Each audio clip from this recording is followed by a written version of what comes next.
Students, जैसा कि आप देख रहे हैं, मैं एक बार फिर से आपके सामने फ्यूचर इंडेफिनिट टेंस का चौथा भाग लेकर हाजिर हूँ। जैसा कि आप जानते हैं, फ्यूचर इंडेफिनिट टेंस की पहचान होती है कि उसके हिंदी वाक्यों के अंत में गा, गी, गे आदि शब्द आते हैं। आइए देखते हैं इंट्रोगेटिव जो सेकेंड टाइप वाक्य होते हैं उनकी क्या पहचान होती है। तो इंट्रोगेटिव सेकेंड टाइप ऐसे हिंदी वाक्य होते हैं जिनमें क्या, क्यों, कब, कैसे, कहाँ आदि शब्द आते हैं तथा उनके वाक्यों के अंत में प्रश्नवाचक चिन्ह लगा होता है। आइए इसके स्ट्रक्चर पर नज़र डालते हैं। जैसे कि आप देख रहे हैं, यहाँ पर लिखा हुआ है कि सबसे पहले क्वेश्चन वर्ड का प्रयोग करते हैं, अर्थात जो क्वेश्चन वर्ड अर्थात प्रश्नवाचक शब्द हिंदी वाक्य में आया हो उसकी इंग्लिश लिखेंगे। उसके बाद विल या शैल का प्रयोग करेंगे, वो भी सब्जेक्ट के अनुसार। उसके बाद लिखेंगे मेन वर्ब की फर्स्ट फॉर्म, फिर लिखेंगे ऑब्जेक्ट और फिर क्वेश्चन मार्क का प्रयोग करेंगे। पहला रूल आइए देख लेते हैं। यहाँ पर लिखा हुआ है, यदि इस प्रकार के हिंदी वाक्य आएँ तो प्रश्नवाचक शब्द की अंग्रेजी सबसे पहले लिखते हैं तथा विल या शैल का प्रयोग इसके बाद में होता है। सेंटेंस के अंत में क्वेश्चन मार्क का प्रयोग करते हैं। आइए इसके एग्जाम्पल देख लेते हैं। जैसे कि आप देख रहे हैं, यहाँ पर एग्जाम्पल लिखे हुए हैं। पहला एग्जाम्पल आपके सामने है, राम दूध क्यों नहीं पिएगा। तो इसकी इंग्लिश जब बनाएंगे तो सबसे पहले लिखेंगे वाई, क्योंकि इसका जो क्वेश्चन वर्ड है वो है क्यों। तो वाई लिखेंगे, उसके बाद लिखेंगे हेल्पिंग वर्ब विल का प्रयोग करेंगे, उसके बाद लिखेंगे सब्जेक्ट राम, उसके बाद लिखेंगे नॉट क्योंकि नहीं शब्द आया है, उसके बाद लिखेंगे मेन वर्ब की फर्स्ट फॉर्म और उसके बाद लिखेंगे ऑब्जेक्ट।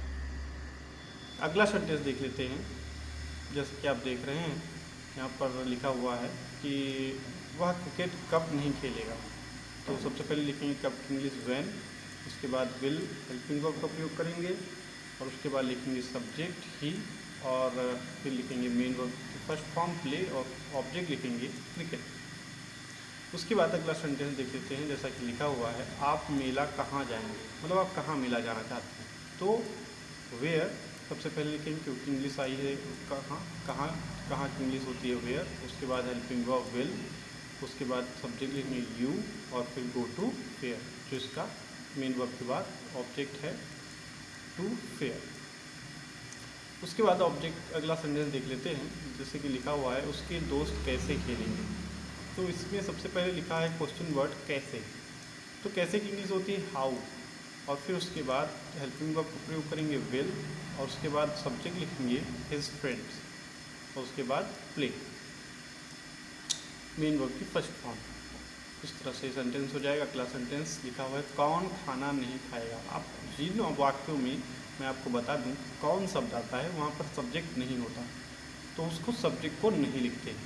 तो जैसा कि यहाँ पर देख रहे हैं, क्वेश्चन वर्ड कौन आया है, तो यहाँ पर लिखेंगे कौन और उसके बाद हेल्पिंग वर्ब का प्रयोग करेंगे विल और उसके बाद नहीं आया है शब्द तो नॉट लिखेंगे, जैसे कि आप देख रहे हैं। लेकिन इसमें सब्जेक्ट नहीं है क्योंकि कौन शब्द सब्जेक्ट के बारे में क्वेश्चन कर रहा है।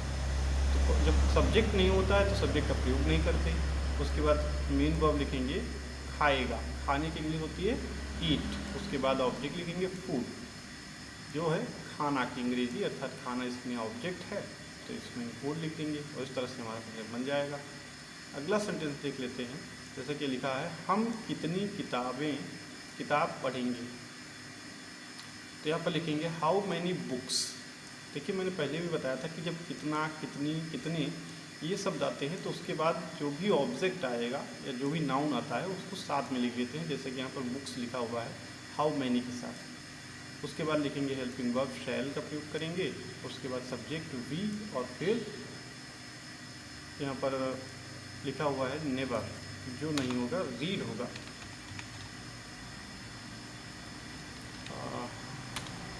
ये आपकी मेन वर्ब है इसलिए यहाँ पर रीड का प्रयोग किया जाएगा। तो यहाँ पर लिख देते हैं रीड और इस तरह से हमारा सेंटेंस कंप्लीट हो जाएगा। आइए अब आपके लिए जो मैंने एग्जाम्पल दे रखे हैं होमवर्क के लिए वो आप देख लेते हैं। जैसे कि आप देख रहे हैं, पहला इसमें लिखा हुआ है मैं किताब क्यों नहीं पढ़ूंगा। दूसरा लिखा है आप दरवाज़ा कब खोलोगे, वह मुझे कब बुलाएगा, हम उसको कितने रुपए देंगे, मोहन आज गाना कहाँ गाएगा। ये आपको सेंटेंस घर पे करना है और उसके बाद जो भी आपको प्रॉब्लम है वो कमेंट बॉक्स में लिखना है। और साथ साथ मेरे चैनल को आप लोग सब्सक्राइब करते रहिए और देखते रहिए और लर्न करते रहिए। साथ साथ कोरोना वायरस से बचते रहिए। और आप लोगों का बहुत बहुत आभार जिन लोगों ने मेरे इस चैनल को सब्सक्राइब किया हुआ है और जो लोग करेंगे। बहुत बहुत धन्यवाद। नमस्कार।